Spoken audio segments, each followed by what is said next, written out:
Doing new things can be tricky, right? Especially, in industries like ours, there's always been a way that certain things have been done. And so when you try and change that, you can come up against a bit of resistance.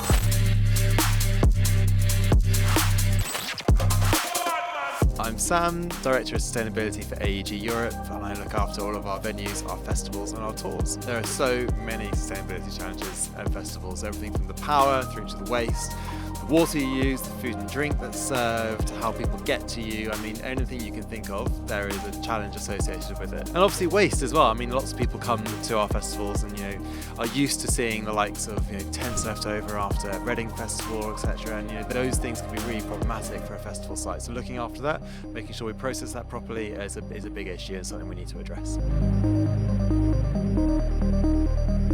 First thing we've done is to try and reduce down our waste streams as much as possible. So if you look around site, we've got two waste streams, cans and compostables. So everything that our food is served on is compostables. Cans can be infinitely recycled. An organisation called Every Can Counts, so they're going around site educating fans.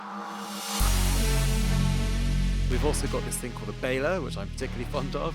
And essentially what that does is it crushes down all of our waste streams into kind of small little cubes, which means that we can reduce the amount of trucks that come onto site and actually get a rebate from them as well. For the Massive Attack show, we're going fully vegetarian and vegan across the whole event. We're not saying that meat eating is a really bad thing. What it does have is a huge carbon footprint. So yeah, the battery you can see right here is powering the main stage, and actually again the Massive Attack day, the full site is powered purely from batteries that have been charged with renewable energy.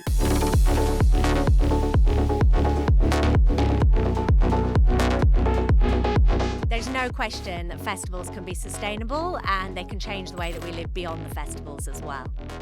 Yeah, festivals can be sustainable, festivals do change how we live, and I would say festivals have to become sustainable. The other thing that we want to change, and we will see change, is the culture. So the culture of how events are organised, and by doing things like this, it means that it's changing the status quo.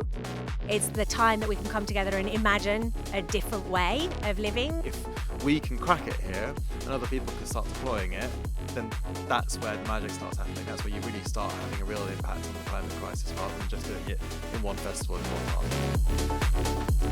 I definitely think festivals can be sustainable because we're living proof today. This is a sustainable festival and it's very exciting to be here. And I think we all as artists want to be doing this forever, and we all as customers at the festival, we want to be able to go to festivals forever. So if we can make it sustainable and be resourceful, then that's great. Fans, artists and vendors are all very much involved. Them being on that journey is going to be hugely important, and I think hopefully everyone's going to be really happy with the end result.